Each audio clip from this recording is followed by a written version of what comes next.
music history is what we call the 20th century music. So here, their music was all about exploration and experimentation, and they led to new trends, new techniques, in some cases, entirely new sounds. So everything you heard in the previous periods, this is really entirely different.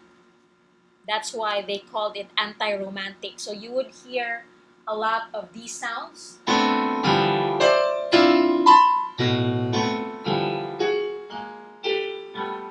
That's a really common melody or disjointed harmonies in the 20th century.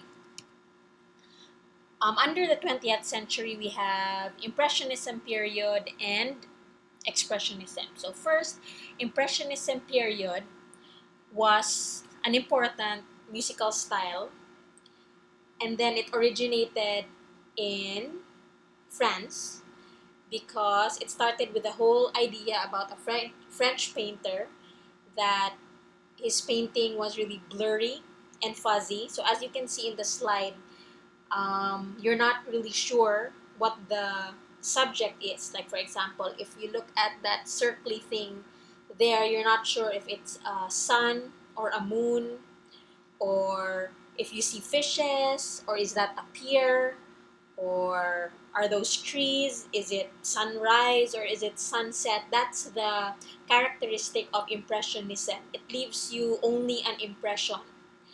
It's not really clear, so that's why there are no clean hard outlines of edges or shapes. So this is also reflective in their music, not only in their paintings.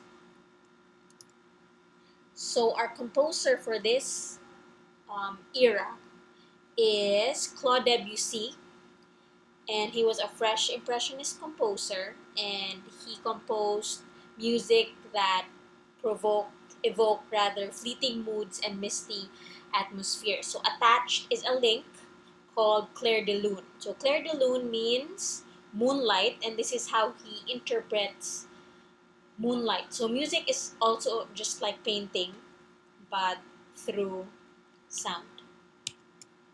Next is the other half, which is Expressionism. So it began as an exaggeration, distortion of the late Romantic period in which composers really poured their intense emotional expressiveness.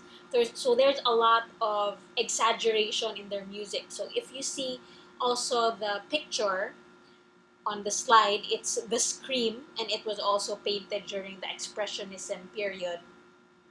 And it's kind of really distorted and exaggerated, right? So here you can hear dissonant harmonies, disjointed melodies, wide leaps, and violent explosive contrast.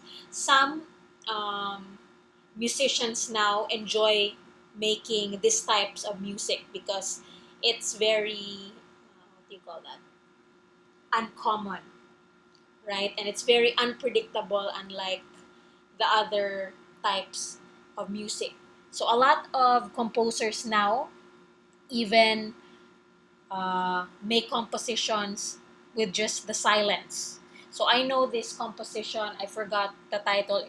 It's just a time, like 3 minutes and 14 seconds. So the composer sits on the piano and does nothing, stares at the sheet music, and whatever the sounds the room give out, that's the composition itself. So it's kind of really interesting, right? So here we have our composer, Arnold Schoenberg, who was born in Vienna and was a self-taught musician. So he wrote atonal music. So atonal music is everything not the one you heard before. Atonal means there's no tone or there's no key signature. They don't follow like this is in the key of D, right? So all the melodies work all throughout that scale. But atonal goes from C major, then goes to another far out key, which is very unpredictable. And this is reflective in his uh, composition called Der Mondfleck. So basically, that's it. So I hope you're taking down notes and listening to all the audios. And if you have questions, feel free to email me.